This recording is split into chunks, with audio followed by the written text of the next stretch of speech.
The people of the Falkland Islands made their choice. Despite Argentina's efforts to regain control of the territories, they chose to stay British.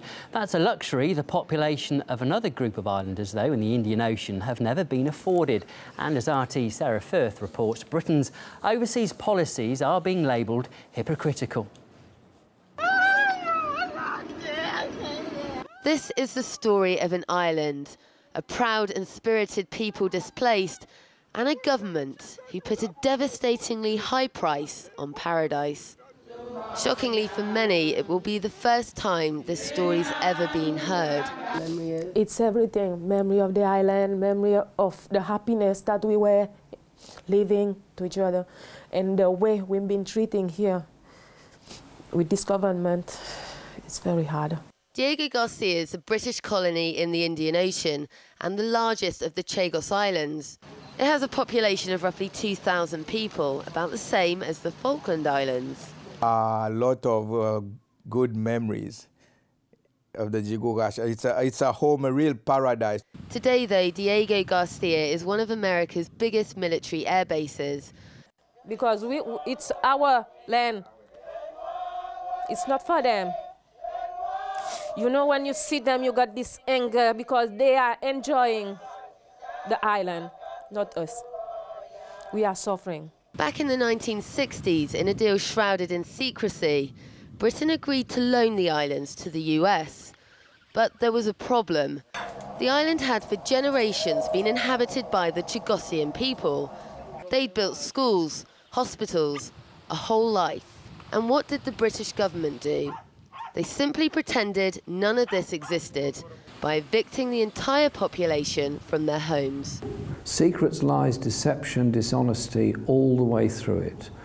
In fact, in 1982, as Britain went to war protecting the Falkland Islanders from Argentina and draining vast sums of money and costing British lives, at the exact same time, it was also using extensive resources, preventing the people of the Chagos Islands from returning home. The Falklanders are living in their homeland, and they have a choice to say whether if they wanted to stay under the rule of the British or if they wanted to go to the Argentine rules. They have a say, but with the Chagosian, we don't have the say. It's give me the impression that there's no justice. Even the British government is the one, like you, every now and then you hear in the news talking about human rights, justice, social justice, and so on, but they are the one that manipulate the justice. The Chagosian community have been fighting for their right to return to the islands ever since. Though winning some of their court cases, the British government have continually appealed, blocking their progress every step of the way. How differently the Chagosian people have been treated. There's been no government balloting or knocking on doors on their behalf or asking what they want. The H word comes to my mind, H for hypocrisy. For how long they going to punish us? For how long we're going to live this life? We don't want to be here. We don't want this life. We want to go back home, where we belong. That's our dream. Send us back home.